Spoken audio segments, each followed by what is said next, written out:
আমি অন্তর্বর্তীকালীন সরকারের প্রধান ডক্টর মোহাম্মদ ইউনূস সাহেবকে আমি ধন্যবাদ জানাই যে জনগণের দাবি, মানুষের আকাঙ্ক্ষা, সেই আকাঙ্ক্ষাকে তিনি ধারণ করে তিনি রমজানের পূর্বেই নির্বাচন ঘোষণা করেছেন। আমি মনে করি তিনি শুধু রাজনৈতিক দল নয়, জন আকাঙ্ক্ষার প্রতি শ্রদ্ধা জানিয়ে তিনি এই ঘোষণাটা দিয়েছেন। এবং আজকে আমরা যেটা খবরের কাগজে দেখেছি, নির্বাচন কমিশনকে প্রধান উপদেষ্টার কার্যালয় থেকে চিঠিও দেওয়া হয়েছে যে অতি শীঘ্র শিডিউল ঘোষণা করা এবং নির্বাচনী কাজকর্ম শুরু করা। আমরা মনে করি যে অন্তর্বর্তীকালীন সরকার একটি নিরপেক্ষ সরকার, একটি গণতন্ত্র উত্তরণের জন্য একটি প্রস্তুতিমূলক সরকার, বিপ্লবী সরকার, এবং এই সরকার সমস্ত জন আকাঙ্ক্ষাকে ধারণ করবেন, এটাই হচ্ছে মূল কথা, এটাই মোদ্দা কথা।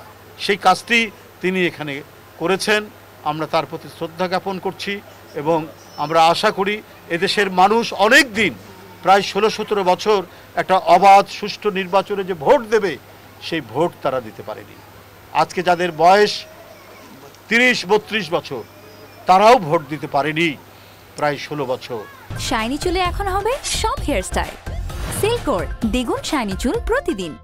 মানুষের সমস্ত ভালো কাজ, এদেশের মানুষের সজ্জন মানুষরা তাদের নিরাপদে বসবাস করা, সেটা একেবারে ভুলে যেতে বসেছিল। আজকে ছাত্র জনতার এই অভূতপূর্ব গণ অভ্যুত্থানে ওই স্বৈরাচারের বিদায় হওয়া, ফ্যাসিবাদের বিদায় হওয়ার পর সেই সম্ভাবনাটুকু তৈরি হয়েছে এবং অন্তর্বর্তীকালীন সরকারের প্রতি জনগণের বিশ্বাসও সেই কারণেই রাখা হয়েছে। তারা যেটা করবে, একটা স্বচ্ছ, স্ফটিক স্বচ্ছ নির্বাচন, সেই নির্বাচন অনুষ্ঠিত হবে। আমরা মনে করি এই অন্তর্বর্তীকালীন সরকারের কাছ থেকে আমরা পাবো। তারা যতদিন ক্ষমতায় আছেন ততদিন এই দেশে সুশাসন নিশ্চিত থাকবে। কেউ কোনো রাজনৈতিক কারণে, কেউ কোনো রাজনৈতিক আদর্শের কারণে কেউ হয়রানি হবে না, নিপীড়ন নির্যাতন হবে না, বা কেউ হত্যার শিকার হবে না। এইটা আমরা বলতে চাই। কোনো ধরনের, আমি মনে করি কোনো ধরনের রাজনৈতিক ষড়যন্ত্র চক্রান্তের দিন শেষ হয়ে যাবে।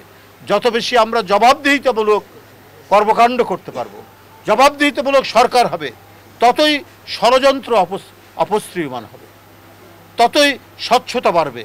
আর যত স্বচ্ছতা বাড়বে, মিডিয়ার যে ক্ষমতা এবং বস্তুনিষ্ঠ সংবাদ পরিবেশন করার পরিবেশ, সেটি বাড়বে, সত্য কথা বলার পরিসর বাড়বে। তাই আমি বলি, আমাদেরকে সেই দিকে যেতে হবে।